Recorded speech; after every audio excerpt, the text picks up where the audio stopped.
जय हिंद दोस्तों। डिस्क्लेमर पढ़ लीजिएगा, मैं सेबी पंजीकृत सलाहकार नहीं हूं। दोस्तों बात करेंगे फिर से सुजलोन एनर्जी लिमिटेड के बारे में। कोई वैसी खबर निकल के सामने नहीं आ रही है, लेकिन चार्ट जो संकेत दे रहा है भाई ना, वो तो थोड़ा सा दिक्कत वाला दे रहा है। मतलब वही कहते हैं ना कि लक्षण जो है इसका ठीक नहीं दिख रहा है। अब उसी के लक्षण के बारे में बात करेंगे, संकेत के बारे में बात करेंगे। वॉल्यूम बढ़ा है आज, और यही वॉल्यूम का बढ़ना थोड़ा सा जो है कह लीजिए कि मन में जो है वो एक संदेह उत्पन्न कर रहा है, और उसी के बारे में बात करेंगे। आज भी 1% गिर गया है। देखिए होता क्या है ना कि नॉर्मल जब भी कोई शेयर अगर उसमें कोई पॉजिटिव या निगेटिव न्यूज ना हो तो उसको कम से कम एक्सचेंज को फॉलो करना चाहिए। एक्सचेंज मतलब बोले तो निफ्टी या फिर जो भी उस कंपनी का सेक्टर है उसको कम से कम फॉलो करना चाहिए। जैसे एनर्जी, तो एनर्जी सेक्टर तो वैसे उतना कुछ खास ट्रेड नहीं होता है, हालांकि चार्ट उसका भी दिख जाएगा। लेकिन इन सब स्टॉक्स को क्या करना चाहिए कि मार्केट को लगभग लगभग फॉलो करना चाहिए। मार्केट को फॉलो करने का मतलब ये नहीं कि नहीं मार्केट तेजी में रहे तो ये भी तेजी में रहे, मार्केट गिरावट में रहे तो ये भी गिरावट में रहे, नहीं। वो चीज़ नहीं होता है। एक ये चीज़ होता है कि जब मार्केट में कोई मोमेंटम आए, तो भले वो नेगेटिव हो या पॉजिटिव हो, उसमें मोमेंटम आना चाहिए। देखिए सुबह में जब मार्केट में एक मोमेंटम आया था निचले स्तर से, एक रिकवरी देखने के लिए मिली थी, तो इसमें भी रिकवरी आई। फिर उसके बाद मार्केट में गिरावट आई तो इसमें भी गिरावट आई। फिर उसके बाद फिर से मार्केट रिकवर करके उसी लेवल पे क्लोज कर दिया कैंडल, लेकिन ये वही का वही रह गया। मतलब मार्केट की रिकवरी में किया था, फिर से दूसरी रिकवरी में यहाँ पे जो है इसने भाग नहीं लिया, उसको फॉलो नहीं किया। तो ये होता है थोड़े से वीक शेयर की पहचान, कि मार्केट को फॉलो ही नहीं करे। मार्केट किधर भी जाए उनसे मतलब नहीं है, थोड़ा बहुत मार्केट के साथ चल लिए, नहीं तो मार्केट कहीं जा रहा है, शेयर कहीं जा रहे हैं, ये चीज़ देखने के लिए मिलती है। तो उसको थोड़ा सा मतलब निगेटिव माना जाता है, ये वाला चीज़ देख। यहाँ पे मार्केट ओपन हुआ था, गिरा, उसके बाद रिकवर किया, फिर गिरा तो ये भी गिरा। लेकिन जब मार्केट फिर रिकवर करके क्लोज कर दिया ऊपर कैंडल, और ये जो है ऊपर फिर से नहीं गया, तो ये थोड़ा सा दिक्कत वाला मतलब संकेत मिलता है। दूसरी चीज एक और यहाँ पे हुई है कि आज इसमें वॉल्यूम बढ़ा है। वॉल्यूम का मतलब है कि 10 करोड़, 10 करोड़ इक्विटी शेयर आज इसमें भारी भरकम जो है वॉल्यूम ट्रेड हुए हैं। 528 करोड़ रुपए के टोटल शेयर यहाँ पे बाय सेल होते हुए दिख रहे हैं। 64-65% के आसपास का यहाँ पे डिलीवरी परसेंटेज देखने के लिए मिल रहा है। मतलब यहाँ पे अच्छा खासा डिलीवरी परसेंटेज तो आया है 65% का, लेकिन मतलब बहुत ज़्यादा आज सेलिंग भी हुई है डिलीवरी में ही कह लीजिए एक तरीके से। अब देखिए एफएनओ का भी डाटा मैं आप लोगों को कई बार बताया हूँ, कई बार समझाया हूँ, तो एफएनओ का भी डाटा इसका जो है वो निगेटिव ही है। समझ रहे हो आप लोग? एफएनओ में भी देखेंगे तो कोल पोर्ट का अगर आप लोग डाटा देखोगे तो यहाँ पे जो है निगेटिव साइड ही मतलब बना हुआ है। ज़्यादा से ज़्यादा कॉल राइटिंग यहाँ पे होके रखी है सभी लेवल पे, खास करके वहीं कह लीजिए 52, 56, इस तरीके से लेवल पे, 62 पे, इस तरीके से लेवल पे। अब तो मंथली क्लोज भी हो गया होगा, मंथली इसका एक्सपायरी भी हो चुका होगा एक। अब अगले एक्सपायरी में हम लोग जाएंगे, ठीक है ना। तो बिल्कुल लोएस्ट लेवल पे रहना, और उसके बाद इतना निगेटिव रहना, हर चीज़ में सप्लाई भी अब तो ज़्यादा हो चुकी है। अब अगर फिर से ये जो 51-52 रुपये वाला लेवल है, क्योंकि 52 पे तो बिल्कुल एग्जैक्ट है ही, थोड़ा सा चलिए ऊपर नीचे मान लेते हैं। अगर ये फिर से नीचे, क्योंकि यहाँ पे कितना टिका था आप लोग खुद देख लीजिए, एक बार आया था तो तुरंत भाग गया था, दूसरी बार आया था तो थोड़ा सा दम लगाया था, तोड़ने की कोशिश कर रहा था, कर रहा था, तोड़ नहीं पाया, और वहीं पे सस्टेन कर गया था। लेकिन यहाँ से एक साइजेबल उछाल आना चाहिए था। मतलब एक होता है ना कि प्रेशर।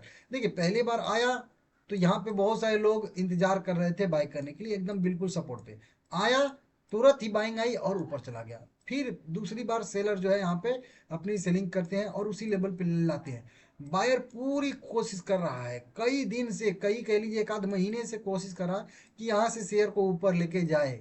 लेकिन सेलर क्या कर रहा है यहाँ पे कि लगातार सेलिंग कर रहा है, लगातार सेलिंग कर रहा है, लगातार सेलिंग कर रहा है। इसीलिए सपोर्ट लेवल पे पहली बार तो बहुत ज़्यादा उत्साहित थे बायर, तो एक रिकवरी आ गई।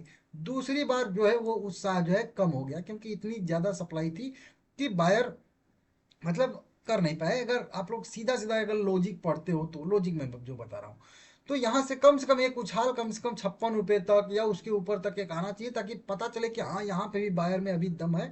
तो इस लेवल को तोड़ने के लिए मतलब जब भी शेयर जाएगा बायर जो है उसको डिफेंड करेंगे। अभी तो केवल और केवल बायर जो है लगभग कह लीजिए 20-25 दिन से डिफेंड ही कर रहे हैं 52 रुपये के लेवल को, या ये सपोर्ट लेवल को। अब अगर ये जो लेवल ब्रेक होता है नीचे की साइड में स्ट्रॉन्ग सपोर्ट, तो होता है कि मनोबल बढ़ता है, फिर जब अगर ये लेवल ब्रेक होगा तो क्या होगा, सेलर का मनोबल बढ़ेगा, बायर का मनोबल टूट जाएगा, क्योंकि वो अपने लेवल को डिफेंड नहीं कर पाया, ठीक है ना। तो फिर क्या हो जाएगा कि अब बायर भी सेलर बन जाएगा, सेलर पहले से सेलर था ही, बायर भी सेलर उसी साइड में हो जाएगा। फिर पैनिक सेलिंग यहाँ पे आती है, इस तरीके से, इस टाइप वाली जो बताया भी हूँ ऊपर की साइड में, समझ रहे हो। तो ये लेवल ब्रेक होगा तो फिर इसमें पैनिक गिरावट की संभावना बनेगी, और फिर निचला स्तर जो मैं आप लोगों को बताया हूँ 40 रुपये, 42 रुपये, 44 रुपये, जो भी कह लीजिए 1-2 रुपये इधर उधर, वहां तक जाने की इसकी संभावना बन जाएगी। एक बार आप लोगों को वीकली चार्ट जब मैं समझाता हूँ तभी बताता हूँ कि एक इस तरीके से एक पैनिक सेलिंग की अभी भी यहाँ पे संभावना है, जब वीकली चार्ट हम लोग देखते हैं तो हो सकता है कि उस वाली मतलब गिरावट का यहाँ पे शुरुआत एक तरीके से कह लीजिए हो, ये वाली इस टाइप की गिरावट वीकली चार्ट पे, तो यहाँ पे समझ रहे हो। तो इसमें थोड़ा सा संकेत जो है अभी निगेटिव है, सारे के सारे मूविंग एवरेज जो वीकली चार्ट पे है वो भी ऊपर ही हैं, डेली चार्ट पे भी सारे के सारे मूविंग एवरेज ऊपर ही हैं, थोड़ा सा चार्ट के हिसाब से ये निगेटिव संकेत दे रहा है। और इसमें शायद से अगर बायर अपने लेवल को डिफेंड नहीं कर पाए, मतलब ये वाला जोन अगर डिफेंड नहीं हो पाता है, ठीक है ना, तो भाई अगर ये लेवल टूटता है तो आप लोग अगर साइकोलॉजी पढ़ते हो तो पता ही होगा आप लोगों को कि फिर बायर का मनोबल टूटेगा, तो फिर पैनिक, मतलब वो लेवल अपना छोड़ देता है ना एकदम बिल्कुल, फिर जाने दीजिए जहां तक जाना होता है, इस तरीके से तो वो चीज़ होना यहाँ पे हो जाएगा। तो ये थोड़ा सा दिक्कत है सुलोन एनर्जी में, लॉन्ग टर्म के लिए तो नीचे जाएगा तो 44 में मैं आप लोगों को बोल के रखा हूँ कि आप तैयार रहिए एक बार, जब तक 56 रुपये या जब तक जो है 61 रुपये के नीचे नीचे शेयर ट्रेड कर रहा है, तब तक कभी न कभी एक बार 40-42 रुपये के आसपास जाने की कोशिश करेगा।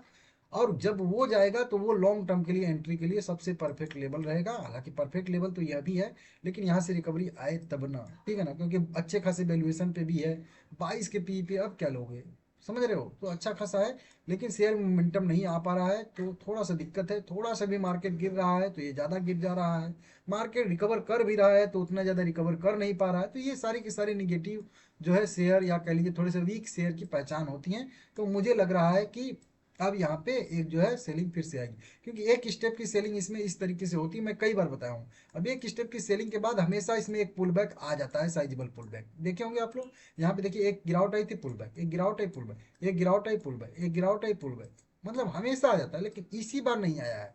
तो इसी बार नहीं आया है तो क्या है कि शायद से हो सकता है इस बार बड़ा रिवर्सल आने की संभावना हो, वो होगा, नहीं तो फिर हो सकता है कि अब यहाँ से फिर नेक्स्ट स्टेप की गिरावट होगी, समझ रहे हो। तो एक स्टेप की गिरावट तो बिल्कुल कंप्लीट हुई थी, अब अगले स्टेप की गिरावट अगर ये वाला ब्रेक होगा तो आएगी, तो देख लीजिएगा, मेरा व्यू थोड़ा सा इसमें निगेटिव रहेगा ही रहेगा, और पहले से ही मैं आप लोगों को निगेटिव बता रहा हूँ। हाँ, अगर आपको इसके बिजनेस में भरोसा है, लॉन्ग टर्म के लिए आप जाना चाहते हैं, थोड़ी बहुत गिरावट से आपको फर्क नहीं पड़ता तो फिर कोई बात नहीं है, ठीक है ना।